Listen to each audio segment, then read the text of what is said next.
క్రికెట్లో చీటింగ్ గురించి మాట్లాడుకున్నట్లయితే అందులో ఆస్ట్రేలియా పేరు ఉండకపోవడం అనేది ఇంపాసిబుల్. క్రికెట్ చరిత్రలో ఆస్ట్రేలియా చేసిన కొన్ని చీటింగ్ గురించి ఈ రోజు మాట్లాడుకుందాం. ఆస్ట్రేలియా చేసిన నెంబర్ 2 చీటింగ్ చూసాక క్రికెట్ నుండి ఆస్ట్రేలియాను బ్యాన్ చేయాలని మీరే అంటారు. వీడియో చాలా ఇంట్రెస్టింగ్ గా ఉంటుంది, అందుకే లాస్ట్ వరకు తప్పకుండా చూడండి. ఇంకెందుకు ఆలస్యం, let's start our video. Matthew Wade cheating. England Australia మధ్యలో జరుగుతున్న మ్యాచ్లో Matthew Wade England bowler Mark Wood catch పట్టకుండా అడ్డుకున్నాడు. కావాలనే వేడ్ క్యాచ్ పట్టకుండా బౌలర్ను అడ్డుకున్నాడని క్లియర్ గా కనిపించింది.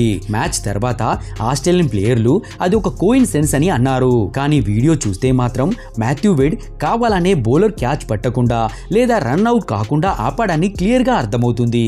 ఇంగ్లాండ్ కెప్టెన్ అప్పీల్ కూడా చేయలేదు. కానీ ఈ మ్యాచ్ లో ఆస్ట్రేలియాను ఇంగ్లాండ్ ఓడించింది.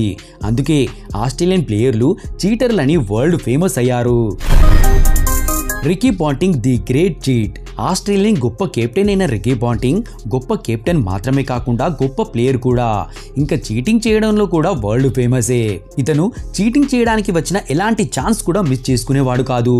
ఇండియా ఆస్ట్రేలియా మధ్యలో జరుగుతున్న ఒక టెస్ట్ మ్యాచ్లో ఎంఎస్ ధోని కొట్టిన షాట్ క్యాచ్ పట్టి అవుట్ అని అప్పీల్ చేశాడు. కానీ ఆ బాల్ అతను నేల మీద నుండి తీసి పట్టుకున్నాడని రిప్లేలో క్లియర్ గా కనిపించింది. ఎంపైర్ కూడా ఇది క్లియర్ క్యాచ్ కాదు అనిపించింది. అవుటా నాట్ అవుటా అని రికీ పాంటింగ్ నే అడిగితే అవుట్ అని వేలు చూపెట్టాడు. ఎంపైర్ కూడా రికీ పాంటింగ్ చెప్పినట్టే తల ఆడిస్తూ అవుట్ ఇచ్చేశాడు. ఈ ఆస్ట్రేలియన్లకు ఒకటే సూత్రం ఉండేది, అది ఎలా అయినా చీటింగ్ చేసినా పర్లేదు కానీ మ్యాచ్ గెలవాలి. Biggest cheating in cricket history. Australian క్రికెటర్లు గెలవడం కోసం స్లెడ్జింగ్, చీటింగ్ చేయడానికి అస్సలు వెనుకాడరు. 1981లో ఆస్ట్రేలియా న్యూజిలాండ్ మధ్య జరిగిన మ్యాచ్లో న్యూజిలాండ్ గెలవాలంటే లాస్ట్ బాల్ కు 6 రన్ కొట్టాలి. ఆస్ట్రేలియన్ కెప్టెన్ చాపెల్ బౌలర్తో అండర్ ఆర్మ్ బౌల్ వేయించి మ్యాచ్ అయితే గెలిచాడు. కానీ తన పరువు అంతా పోగొట్టుకున్నాడు.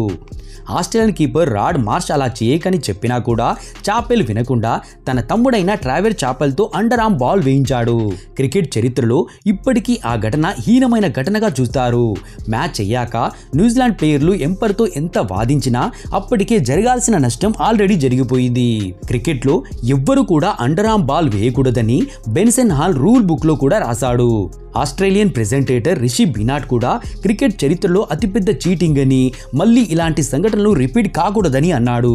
One of the worst things I have ever seen done on a cricket field. Cheating of the highest order. ఆస్ట్రేలియన్లు హీరోలా ఎన్నో వరల్డ్ కప్లు గెలిచారు. కానీ జనాల మనసులు గెలవడంలో మాత్రం వీళ్ళు మూవీస్లో కనిపించే విలన్స్ లా ఉంటారు. ఒక మ్యాచ్లో బ్రాడ్ విలియమ్సన్ వేసిన బాల్ను బ్యాట్స్మెన్ ఫైన్ లెగ్ వైపు కొట్టి ఒక రన్ కూడా తీశాడు. అప్పుడే Australia wicket keeper Adam Gilchrist hit wicket అని అపీల్ చేశాడు. ఎంపైర్ కూడా ఇలా ఎప్పుడు అవుట్ అయ్యాడని షాక్ అయ్యాడు. బ్యాట్స్మెన్ కొట్టిన బాల్ వికెట్స్ నుండి చాలా దూరంగా వెళ్ళిందని రిప్లేలో అయితే క్లియర్ గా కనిపించింది. అలాగే అప్పుడు బెల్స్ కూడా స్టంప్ మీదే ఉన్నాయి. మరి హిట్ వికెట్ ఎప్పుడు అవుట్ అయ్యాడని అందరూ షాక్ అయ్యారు. కొంతసేపటికి తెలిసింది ఏంటంటే జస్టిన్ లాంగర్ కావాలనే బెల్స్ పడగొట్టి తానే అపీల్ చేయడం స్టార్ట్ చేశాడు. కెమెరా లేకుంటే మాత్రం ఎంపైర్కు అవుట్ ఇవ్వాల్సి వచ్చేది. ఇలాంటి చీటర్స్ కేవలం ఆస్ట్రేలియా టీంలో మాత్రమే ఉంటారు. Head and cheating. బెల్స్ పడగొట్టి వికెట్ తీయాలని ప్రయత్నించి దొరికిపోయిన తర్వాత కూడా ఈ ప్లేయర్లు మారలేదు.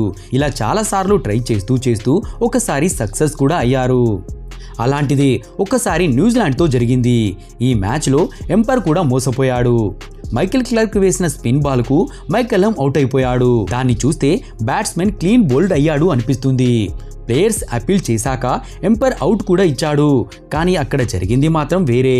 మైకెల్ క్లార్క్ వేసిన ఆ బాల్ స్టంప్ కు టచ్ కూడా కాలేదు. ఆ బాల్ స్టంప్ పై నుండి వెళ్ళిపోయింది. కానీ కీపర్ బ్రాడ్ హెడెన్ బాల్ ను కలెక్ట్ చేసేటప్పుడు గ్లౌస్ తో బెల్స్ ను తెలివిగా పడేశాడు. చూసిన వాళ్లకు మాత్రం బ్యాట్స్మెన్ క్లీన్ బౌల్డ్ అయినట్టు అనిపిస్తుంది. ఇప్పుడు మీరే చెప్పండి, ఇది చీటింగ్ కాకుంటే ఏమంటారు?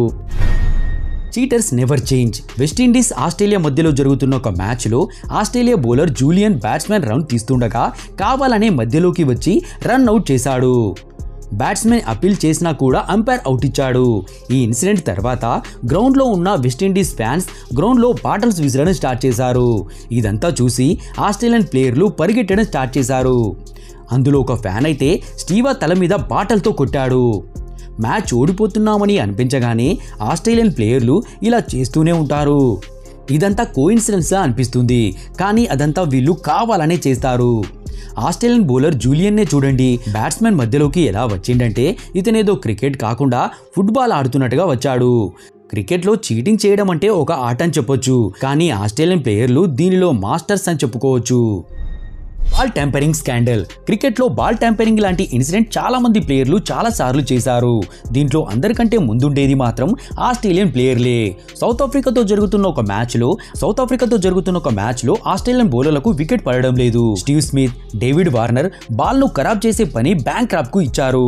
అతను చాలా తెలివిగా శాండ్ పేపర్ తో బాల్ స్క్రాచ్ చేసి బాల్ ను ఖరాబ్ చేశాడు. కానీ ఇదంతా కెమెరాలో రికార్డ్ అయింది. ఆస్ట్రేలియన్లు చేసిన ఈ చీటింగ్ ప్రపంచమంతా చూసింది. దీంట్లో ఇన్వాల్వ్ అయిన ప్లేయర్స్ ను కొన్ని రోజులు క్రికెట్ ఆడకుండా బ్యాన్ చేశారు. బ్యాన్ అయిపోయిన తర్వాత స్టీవ్ స్మిత్, వార్నర్ అయితే మళ్ళీ ఆడుతున్నారు. కానీ బ్యాంక్రాఫ్ట్ కెరియర్ మాత్రం క్లోజ్ అయిపోయింది. The management cheating.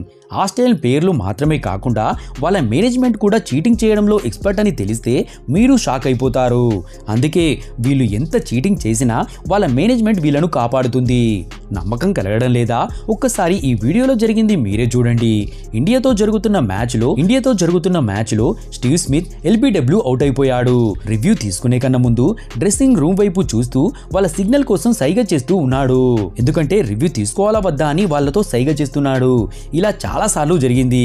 ఆస్ట్రేలియన్లు ఇలాంటి చీటింగ్ చేసే ఛాన్సు అస్సలు వదులుకోరు. ఫ్రెండ్స్, ఈ వీడియోలో మీకు ఆస్ట్రేలియన్లు చేసిన ఏ చీటింగ్ చూసి కోపం వచ్చిందో కింద కమెంట్ చేయండి. అలాగే ఈ వీడియో మీకు నచ్చినట్లయితే వీడియోకి లైక్ చేసి మా ఛానల్ సబ్స్క్రైబ్ చేసి పక్కనే యాక్టివేట్ మాత్రం మర్చిపోకండి. మళ్ళీ ఇంకో ఇంట్రెస్టింగ్ వీడియోలో కలుద్దాం.